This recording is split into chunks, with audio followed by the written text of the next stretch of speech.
Alô, comunidade das redes sociais! Mais uma vez aqui para tratarmos de mais um tema. E hoje eu gostaria de falar sobre o direito ao cinismo. O direito ao cinismo. Eu gostaria de falar sobre o direito ao cinismo a partir dessas últimas falas do Lula, porque o Lula disse que caso Vladimir Putin venha ao Brasil, que o Brasil não prenderia Vladimir Putin, a despeito do Brasil ser signatário de tribunais internacionais que condenaram Vladimir Putin por crimes de guerra. Ou seja, se o Brasil é signatário, como o Lula diz que o Brasil não prenderia Vladimir Putin?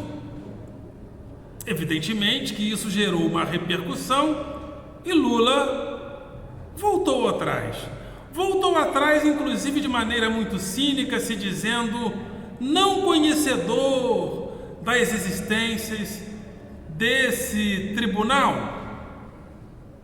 Como não, se o próprio Zanin, quando era advogado de Lula, disse que caso Lula não fosse inocentado ou preso ou solto, que ele levaria o caso para esses tribunais internacionais. Então, Lula foi cínico? Sim.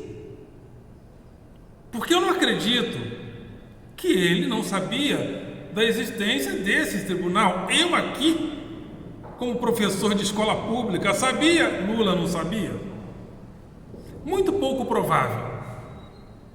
Mas não é no mérito do que Lula falou ou deixou de falar que eu gostaria de me ater. Eu gostaria de falar sobre o direito ao cinismo que é dado de maneira desigual. Alguns têm alguns direitos de serem cínicos, outros não têm o mesmo direito ao cinismo. Evidentemente que o cinismo não é um direito humanitário, não está descrito em nenhum documento oficial de nenhum país democrático ou não. O cinismo, ele é um direito tácito. Os direitos formais, eles prescrevem a igualdade, porém, a igualdade não chega como está prescrito. A igualdade é uma utopia. Mas o direito ao cinismo não está descrito, não está formalizado, não está assinado objetivamente. É um direito tácito que atravessa os nossos discursos de maneira silenciosa. Porque a crítica ao Lula é a seguinte: ora, o Lula precisa se ater ao que está escrito. Ele tem que ler documentos escritos. Em outras palavras, o Lula é operário. Ele não é escolarizado, então ele tem que... Os escolarizados, os cultos, têm que escrever o discurso para ele. Então, sempre em relação ao Lula surge esse papo de que o erro se dá porque ele não teve estudo. Então, alguém tem que escrever. Então, quando o Lula é cínico, o direito ao cinismo a ele é dito sempre nesses termos. Ora, o Lula foi cínico, mas ao mesmo tempo, alguém tem que escrever o documento para o operário ler, porque senão ele se perde, porque ele não tem escolaridade.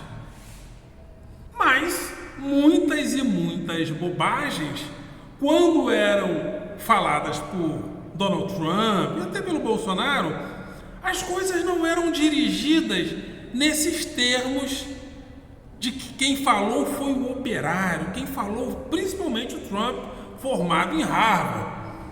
Ali ele era simplesmente um truculento, ignorante, não. Então, o direito ao cinismo a Trump era tratado de uma maneira, o direito ao cinismo a Lula é tratado de outra maneira. E quando eu falo do cinismo, eu não estou falando do cinismo como atributo de A ou B. Porque quando Trump, quando Lula, quando A, B ou C é cínico, esse cinismo é um cinismo difuso que circula na sociedade, porque o cinismo ele é uma instituição tácita da sociedade. É um discurso silencioso que torna os nossos discursos oficiais contraditórios internamente. Lula tem relações com Maduro, com Ortega, se senta com o ditador A, com o ditador B. Mas as pessoas precisam entender que isso não é o Lula, do Lula. Se sentar com ditadores e com ditaduras faz parte da geopolítica mundial. A Copa do Mundo foi aonde? No Catar. Ditadura dita sanguinária. E por que os países e, logicamente, que as nações estiveram integradas juntamente na formalização dessa Copa do Mundo? E por que todo mundo se sentou à mesa com essa ditadura sanguinária? Porque o direito ao cinismo, ele, em determinados lugares, ele é dito de uma maneira. Em determinados outros lugares ou outras pessoas, ele é tratado de outra maneira. O que eu quero dizer? O cinismo é uma instituição tácita da geopolítica mundial. Não é Lula, Trump, A, B ou C. A geopolítica mundial, ela tem direitos tácitos ao cinismo. Há um livro que eu recomendo, Peter Sloterdijk, Crítica da Razão Cínica. Esse livro, dialogando com Crítica da Razão Pura, escrita entre os séculos XVIII e XIX por Immanuel Kant, Crítica da Razão Cínica, ele faz uma comparação entre o cinismo clássico de Diógenes, e a palavra cinismo ela tem uma conotação como um cão, mais ou menos por aí, porque o cão ele não está entronizado dentro das convenções sociais e políticas, e Diógenes entendia como contraditória aquela política formal que ele via na cidade, e ele, como um cão, como um cínico, procurava se afastar, fazer críticas, procurando se distanciar daquela cidade grega que ele presenciava. Mas o cinismo da modernidade, ele é um cinismo difuso, que atravessa os nossos discursos, tornando-o contraditório. Inclusive, no Crítica da Razão Cínica, Peter Sloterdijk fala do próprio iluminismo, que, aliás, a escola de Frankfurt chegou a dizer, através de um dos seus autores, que o iluminismo é totalitário. E o iluminismo ser totalitário, no seu desenvolvimento histórico, ele é uma contradição. É cínico por si só. Porque o iluminismo, aí, Sloterdijk faz essa crítica, o iluminismo, ele procura um discurso racional, esclarecedor, por isso esclarecimento, mas ao mesmo tempo que ele se vê supostamente democrático, muito embora os primeiros iluministas não eram democráticos, os primeiros iluministas em si, os iluministas começaram a dialogar com a democracia, mas eu digo, os primeiros liberais, não eram necessariamente democratas como nós somos, Mas o discurso iluminista apontou para a democracia na figura, inclusive, ali dos dias da Revolução Francesa, muito embora isso tenha demorado a se concretizar. Mas o próprio iluminismo, que se dizia esclarecedor, ele impunha. E quando ele se organizava em discursos de esclarecimento, quem não concordasse era alijado, era ridicularizado. Inclusive, no livro, o autor de Democracia na América, estou lendo o livro, mas esqueci o nome do autor. Ele entende que a própria democracia, ela muitas das vezes, ela corre o risco de excluir os diferentes e criar a ditadura da maioria. Então, nos nossos próprios esclarecimentos, nas nossas próprias democracias, nas nossas próprias convenções de direitos humanos, nós somos cinicamente contraditórios. Por exemplo, quando os direitos humanos foram formalizados, eles foram formalizados no auge do capitalismo, 1948. Então, por mais que nós falemos que o ser humano é o principal objetivo e propósito, os direitos humanos foram feitos para consagrar o capitalismo e dar algumas benesses para o ser humano para que o capital possa acumular. Por exemplo, direitos fundamentais da pessoa humana. Por que não direito à excelência? Porque a excelência no mercado você tem que comprar.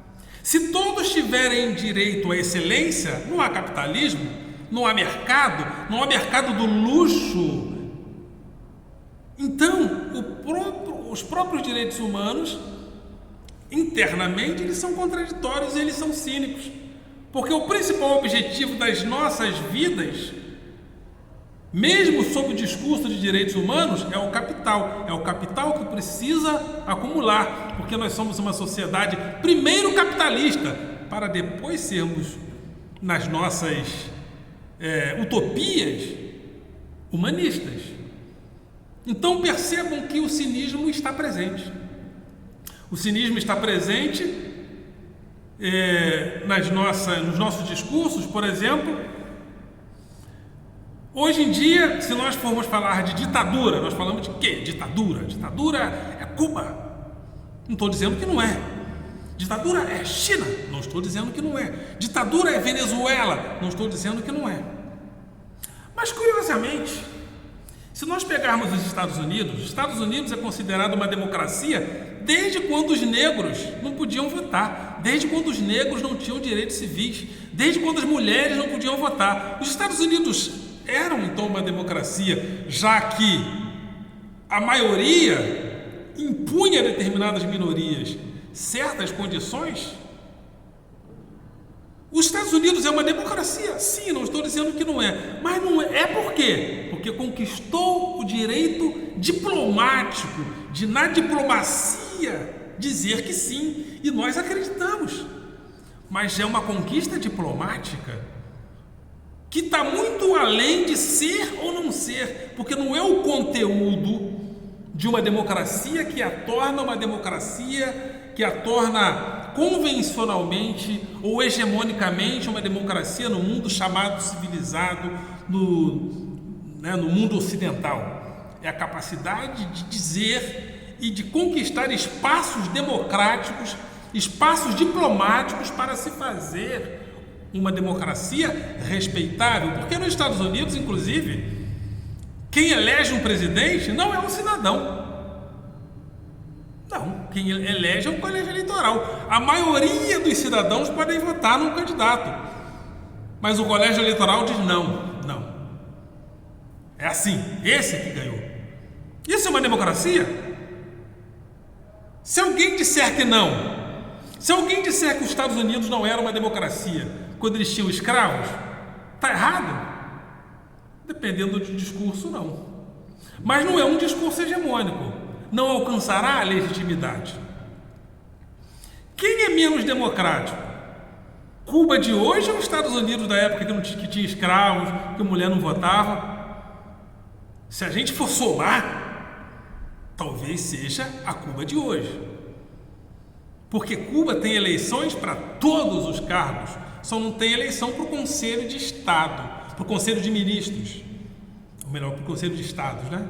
O Conselho de Ministros governam por voto, governam o país. O Conselho de Estado, onde está o presidente, esse pessoal não, o cargo é vitalício, mas esse pessoal, pelas informações que eu tenho, só chega lá também através de uma trajetória de votos, assim como os ministros do Supremo são indicados por alguém que votou. Então, Cuba é uma democracia? Eles dizem que sim. China é uma democracia? Eles dizem que sim. Mas Cuba não conquistou o direito diplomático de se fazer uma democracia no mundo. Então, Cuba não é uma democracia, muito mais porque não fez a trajetória diplomática dos Estados Unidos do que pelo seu conteúdo político. Eu acho, inclusive, que não é uma democracia como a nossa. Cuba tem democracia? Penso que sim. China tem democracia? Penso que sim. É uma democracia como nós? Penso que não. Mas o direito de se ver, de se fazer uma democracia no mundo é um direito, é uma conquista diplomática. Não é uma coisa assim, não é só o conteúdo que faz um país ser uma democracia. É a capacidade diplomática de dizer que é uma democracia e ter a diplomacia, habilidade suficiente para que os outros também acreditem nisso. Isso é ser... Outra coisa interessante que os cubanos, defensores do regime cubano, dizem assim: vocês se dizem democratas, mas o poder político é regido pelo dinheiro. Se a ditadura, se quem tem dinheiro impõe candidaturas, isso é uma democracia? Mesmo assim, entendemos que sim. Por quê? Porque diplomaticamente o capital, a moeda, os valores monetários conseguiram essa hegemonia de financiar projetos políticos, impor através do dinheiro, da força econômica e mesmo assim fazer todo mundo acreditar que é uma democracia. O cubano que diz não, democracia é a nossa, porque aqui não é o dinheiro que faz com que os candidatos tenham trajetórias políticas. Quem usar esse recurso tem razão? Tem razão nenhuma? Penso que não. Aliás, usando aqui um outro livro de Capitalismo e Esquizofrenia de Deleuze e Guattari, o primeiro livro, o Anti-Édipo, depois Mil Platões, em 3 volumes, ele diz que o dinheiro axiomatiza todas as coisas e torna todas as relações esquisas, né? Então, Deleuze e Guattari propõem a esquizoanálise, porque para que nós conheçamos a sociedade que nós vivemos aqui, usando um termo de Sloterdijk, para que nós usemos o cinismo para fazermos política e vida social, é necessário que as nossas relações sejam esquisas, porque as relações da sociedade capitalista são esquisas, em outras palavras, esquizofrênicas. Por quê? Porque as nossas relações são mediadas pela moeda, mas nós não somos moeda. Não somos, mas ao mesmo tempo somos, porque a moeda é a unidade de valor que axiomatiza tudo e tudo trocamos por moeda. Então, carro é moeda, cadeira é moeda, camisa é moeda, calça é moeda, prostituta é moeda, tudo é moeda. Por exemplo, vou dar um exemplo aqui. Quando eu vendia para a pessoa pagar depois. Se a pessoa me pagasse, a minha relação com ela estava gente boa. Podia bater na mulher, podia fazer o que for. Mas se me pagasse, beleza. O cara podia ser o cara mais maravilhoso do mundo, se não me pagasse, porque a minha relação com ele estava centrada na moeda. E a moeda axiomatiza todos os nossos interesses sociológicos, porque vivemos numa sociedade monetária, cada dia com capitalismo cada dia mais financeiro, né? Porque da mesma forma como tínhamos um capitalismo de acúmulo de máquinas produtivas, agora temos um capitalismo que acumula moeda, porque o capitalismo é cada dia mais um capitalismo financeiro, né, e de plataforma. Então, eu fiz essa digressão para mostrar que às vezes as pessoas pegam o Lula é assim, porque o Lula é assado, porque o Lula senta com o Maduro, porque o Lula... Critiquemos, mas isso não é o Lula. É a geopolítica do mundo atual que é esquiza, usando aqui o termo de Deleuze e Guattari. Eles propõem a esquizoanálise porque a análise da psicanálise tradicional era centrada na família edipiana, né? Onde a filha teria ciúme do pai e disputaria com a mãe, o filho teria ciúme da mãe, disputaria com o pai, e essas relações teriam ficado no nosso inconsciente. Porém, na esquizoanálise, o capitalismo é colocado como a mola mestra que dirige as intenções das nossas relações sociais, que são esquisas. Esquisas por quê? Porque elas estão dentro da produção capitalista, e é dentro da produção capitalista que nós formamos as nossas personalidades, nossos conflitos, enfim. Não é na clínica, é na sociedade. E a sociedade capitalista é curiosa, né? Ela te dá um salário mensal de R$ 1,99, a cesta básica custa R$100, depois ela fala, procura um analista. O problema está na clínica, né? Você vai resolver o seu problema na clínica, né?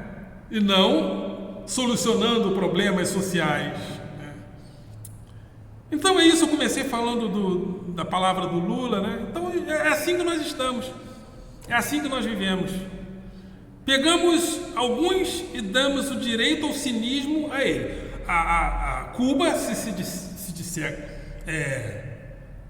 democrata, que Cuba é democrata? Que? Cuba é democrática nada.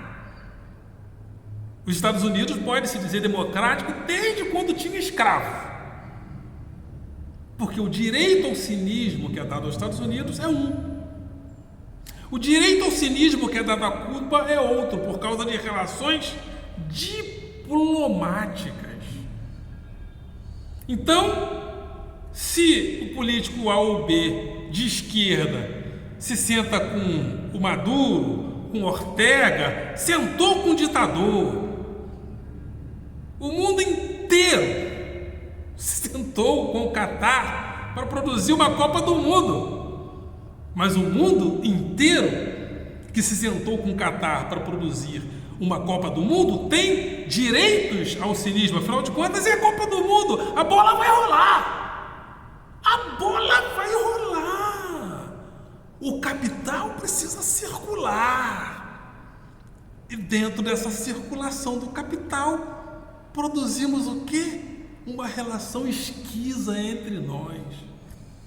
Uma relação cínica que faz parte do interior, dos interiores, dos nossos discursos, inclusive humanistas. Porque, gente, os direitos humanos é um mecanismo da sociedade capitalista. Direitos fundamentais para a pessoa humana. Por quê? Porque a pessoa humana não pode ter direito à excelência. Se todos tiverem direito à excelência, e o mercado do luxo, como é que fica? Como o capital vai circular se todos tiverem direito à excelência? Não, ele precisa circular dentro da esquizofrenia social criada no mercado capitalista. Então, Lula, por mais contradições que apareçam nos seus discursos, não está sozinho. Lula é cínico e tem um determinado direito ao cinismo. Os Estados Unidos são cínicos e têm um determinado direito ao cinismo. E o direito ao cinismo não é igualitário. O direito ao cinismo é desigual. Então é isso aí, fica esse recado, nos vemos em uma próxima oportunidade. Ok, galera? Vocês são do coração.